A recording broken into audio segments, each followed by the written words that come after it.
ಅವ್ರ ಅವ್ವ ಮಗಳು ಅವ್ರು ಏನು ಮಾಡ್ತಿರೋ ಮಗಳು ಅಜ್ಜಿ ಮಗಳು ಅವರು ಶೌಂತಿಕಾಯಿ ಪಡಲಕಾಯಿ ಹೀರಿಕಾಯಿ ಬಾಳಿಕಾಯಿ ಇವು ಬರೇ ಕಾಯಿಪಲ್ಯ ಮಾರೋದ್ರಾಗ ಅವ್ರದ್ದು ತಲೆ ಐತ್ರಿ.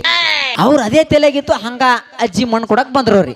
ಅಜ್ಜಿ ಮಣ್ಣು ಕೊಡಕ್ ಬಂದ್ರು. ಅಜ್ಜಿ ಹಳ್ಳಿ ಒಳಗ ಅಜ್ಜಿಗೆ ಚಪ್ಪರ ಕೆಳಗ ಗುಡಿಸಲು ಕೆಳಗ ಅಜ್ಜಿ ಕೂಡಿಸಿದ್ರು. ಮ್ಯಾಗ ಪಡ್ಲಕಾಯಿ ಬೆಳಿ ಇಳಿಬಿಟ್ರಿ ಅಕ್ಕಾರ. ಹಳ್ಳಿಯಾಗ ನಿಮ್ಗೆಲ್ಲ ಗೊತ್ತಿರ್ಬೇಕು, ಹಳ್ಳಿ ಒಳಗ ಪಡ್ಲಕಾಯಿ ಇಳಿಬಿಟ್ರು. ಪಡ್ಲಕಾಯಿ ಇಷ್ಟು ತೂತಾಗಿರೋ ಅಕ್ಕಾರ ಬೆಳ್ಳಿ ಒಳಗ ಇಷ್ಟು ತೂತಾಗಿರೋ ಅಕ್ಕಾರ. ಆಕಿ ಅವ್ವ ಮಗಳು ಅಳ್ಕೋತ ಬಂದ್ರು ಚಾಲ ಮಾಡ್ದಕ್ಕೆ ಮಗಳಿದ್ದಾಕಿ. ಅಜ್ಜಿ ಮಗಳು ಚಾಲ ಮಾಡ್ದ.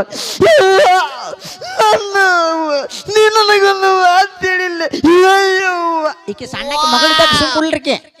ಮಗಳು ಏನಂದಾಗ ಮಮ್ಮಿ ನನಗ ಪಡಲ್ಕಾಯಿ ಬೇಕಾ ಆಗ್ತದ ಹುಡುಗಿ. ಇನ್ನು ಸತ್ತಲ್ಲಿ ಬಂದಾರ ನೀ ಹೆಂಗ್ ಹೇಳ್ಬೇಕ್ರಿ ಅಕ್ಕಾರ. ಆಕಿ ಅವ್ರ ಇದ್ದಕ್ಕೆ ಬಾಳ ಬೇರೆಕಿ ಅಳ್ಕೋತ ಹೇಳ್ತಾಳ. ಆಯಿಗೆ ಮಣ್ಣಾಗಿಟ್ಟು ಅಯ್ಯವ್ವ ಸುಮ್ಕುಂಡ್ರಿ ನನ್ನ ಮಗಳ. ಆಕಿ ಆಯಿ ಸಸಿ ಗೊತ್ತಾತ್ರಿ. ಆಕಿ ಬಾಳ ಬೇರೆಕಿ. ಆಕಿನೂ ಅಳ್ಕೋತ ಹೇಳಕ್ಕಿರ್ತೀನಿ ಚಾಲೋದು. ಆಯ್ ಸಸಿ ಅವನ ಬೀಸಕ್ಕೆ ಬಿಟ್ಟಿನ್ರಿ. ಅಯ್ಯವ್ವ ಅವನ ಯಾರಿಗೆ ಕೊಡ